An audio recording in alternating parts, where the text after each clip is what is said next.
வணக்கம். நம்ம சேனலில் இன்றைக்கி ரொம்ப சூப்பரான ஒரு முறுமுறுன்னு கமகமன்னு வீடே மணக்கிற அளவுக்கு, நம்ம வீடு மட்டும் இல்லை, நம்ம வீட்டில் என்ன சாப்பாடுன்னு பக்கத்து வீட்டுக்காரங்க முதற்கொண்டு வந்து கேட்குற அளவுக்கு கமகமன் வாசமாக இருக்கிற கம்பு தோசை ரெசிபி பார்க்க போகிறோம்.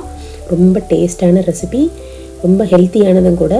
இருக்கிறதுலே கம்பு வந்து நமக்கு ரொம்பவுமே ஹெல்த்தியான ஒரு சிறுதானியம்.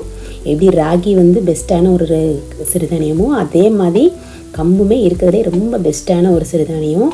நமக்கு ஹார்ட் டிசீஸ் வராமல் தடுக்கிறதுக்கு, அதே மாதிரி ஃபைபர் ஜாஸ்தி இருக்குது, தூக்கம் நல்லா வரும், கொலஸ்ட்ராலுமே ரொம்ப கம்மி, ஹார்ட் டிசீஸ், அதே மாதிரி சுகர் பேஷண்ட்ஸ்க்கு இரும்பு சத்து ஜாஸ்தி, இந்த மாதிரி இன்னும் சொல்லிகிட்டே போகலாம். பாருங்கள், நான் அதோடய பெனிஃபிட்ஸ்லாம் எடுத்து வச்சுருக்கேன். நீங்கள் அப்படியே ஃப்ரீயாக மெதுவாக கூட போட்டு நீங்கள் ஒரு தடவை செக் பண்ணிக்கோங்க. அதில் ரொம்பவே ஆன்டி ஆக்சிடென்ட் நிறைஞ்சிருக்கு, ப்ளட் ப்ரெஷரை கண்ட்ரோல் பண்ணுறதுக்கு. அதே மாதிரி இருக்கிறதுலே ப்ரோட்டீன்ஸ், அயன்ஸ், ஃபைபர்ஸ் பாருங்கள். விட்டமின்ஸ் B3 வந்து இதில் ஜாஸ்தி இருக்குது. வாங்க அதோட மெஷர்மெண்ட் ஃபஸ்ட்டு சொல்லிடுறேன். ஒரு காப்படி கம்பு எடுத்துக்கிறோம். அதே அளவு இப்போ நம்ம அரிசி, அதாவது இட்லி அரிசி, நம்ம சாதாரண இட்லி அரிசி எடுத்துக்கலாம். இப்போ வீசம்படி உளுந்து எடுத்துக்கிறோம். இப்போ 1 டீஸ்பூன் அளவுக்கு வெந்தயம் நம்ம உளுந்துலேயே சேர்த்து நனைய வச்சிடலாம். நல்லா ஒரு 3-4 மணி நேரம் கூட தாராளமாக ஊறட்டும். நல்லா ஊறினா தான் நமக்கு வந்து கம்பும் சாஃப்டாக இருக்கும். அதே மாதிரி நமக்கு புளிச்சு வரும்போது ரொம்ப நல்லா வாசமாகவும் இருக்கும்.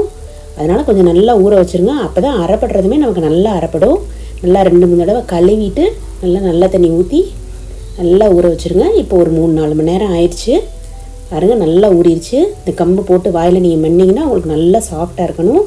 அதே மாதிரி இந்த கம்பு ஊற வைக்கிற அன்னைக்கு கொஞ்சமாக தனியாக ஊற வச்சு நீங்கள் முளைக்கட்டி சாப்பிட்டிங்கன்னா ரொம்பவே ஹெல்த்தியாக இருக்கும். இப்போ நம்ம கிரைண்டரில் ஆட்டிடலாம். ஃபஸ்ட்டு உளுந்து மட்டும் சேர்த்து நல்லா பொங்குற அளவுக்கு ஆட்டிடுங்க. ரொம்ப ஜாஸ்தி தண்ணி தெளிக்க வேணாம்.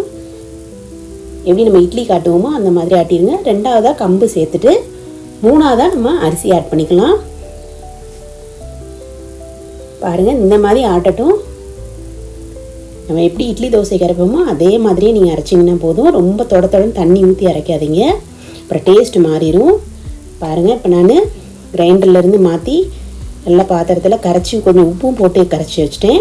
உப்பு போடையில் நான் உங்களுக்கு காட்ட முடியலை, அதனால் மறக்காமல் நீங்கள் உப்பு போட்டு கரைச்சிருங்க. அப்போ தான் நல்லா புளிச்சு வரும்.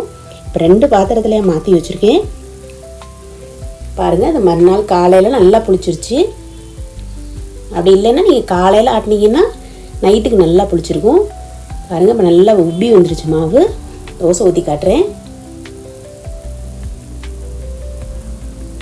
நல்லா தின்னாகவே ஊற்றிடலாம். உங்களுக்கு திக்காக பிடிக்கும்னாலும் நீங்கள் கொஞ்சம் கனமாக ஊற்றணும்னாலும் ஊற்றலாம். ஆனால் வந்து இன்னும் கொஞ்சம் ஃப்ளேமை குறைச்சி வச்சு நிதானமாக சின்ன தீயிலே நீங்கள் வேக வைங்க. அப்போ தான் வந்து இந்த தோசை வந்து நல்லா டேஸ்ட்டாக இருக்கும். அதே மாதிரி மாவு ரொம்ப ஜாஸ்தி புளிச்சிடக்கூடாது. நீங்கள் நைட் ஆட்டினீங்கன்னா ஒன்று காலையில் சுட்டுருங்க, இல்லை காலையில் ஆட்டினீங்கன்னா நல்லா மாவு புளிக்கிறத பொறுத்து நைட்டு சுட்டுருங்க. அப்போ தான் டேஸ்ட் ரொம்ப நல்லாயிருக்கும். தோசையுமே நீங்கள் சுடும்போது நல்லா தண்ணி தெளித்து ஒவ்வொரு தோசைக்குமே தண்ணி தெளித்து நல்லா கிறிஸ்பியாக சுட்டு எடுத்திங்கன்னா உங்களுக்கு தோசை லெவலே வேறு லெவலில் இருக்கும். எண்ணெயுமே வந்து ஒரு 2 ஸ்பூன் தாராளமாக விட்டால் தான் அந்த தோசைக்கு வந்து நல்லாயிருக்கும்.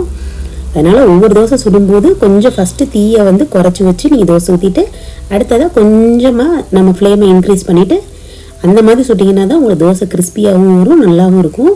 பாருங்கள், சூப்பராக தோசை ரெடி ஆகிடுச்சு. அடுத்து உங்களுக்கு இந்த தோசை ஊற்றி காட்டுறேன். பாருங்கள் எவ்வளோ நல்லா வருதுன்னு. தண்ணி தெளிச்சுட்டு நீங்கள் ஊற்றுங்க, அப்போ தான் நல்லா வரும். இந்த தோசை ரெசிபி வந்து நாங்கள் சின்ன பிள்ளையாக இருக்கும்போது எங்கள் பக்கத்து வீட்டில் ஒருத்தவங்க இருந்தாங்க. அவங்க எல்லாருமே செட்டியாரம்மன் தான் சொல்லுவாங்க. அவங்க பேர் சுப்புலக்ஷ்மி. அவங்க சமையல் ரொம்ப சூப்பராக பண்ணுவாங்க. நிறைய ரெசிபிஸ் எல்லாமே அவங்க வீட்டில் தான் நிறைய வெரைட்டியாக பண்ணுவாங்க. இந்த ரெசிபி வந்து அவங்ககிட்ட கேட்டு தான் நான் எழுதி வச்சேன். இப்போ அவங்க இல்லை, இருந்தாலுமே அவங்க சொன்ன ஃபுட்ஸ் எல்லாம் செய்யும்போது நான் அவங்கள எப்போவுமே நினச்சிக்குவேன். அதனால் இந்த கம்பு தோசை ரெசிபியை வந்து நான் அவங்களுக்காக டெடிகேட் பண்ணேன்.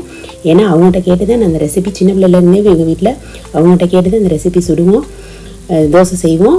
ஸோ நீங்களுமே கண்டிப்பாக ட்ரை பண்ணுங்கள். ரொம்ப டேஸ்டான ரெசிபி. மல்லி சட்னி, தேங்காய் சட்னி, புதினா சட்னிக்கு ரொம்ப நல்ல காம்பினேஷனாக இருக்கும். கண்டிப்பாக ட்ரை பண்ணுங்கள், ரொம்ப பிடிக்கும். எப்படி வந்ததுன்னு மறக்காமல் கமெண்ட் பண்ணுங்கள்.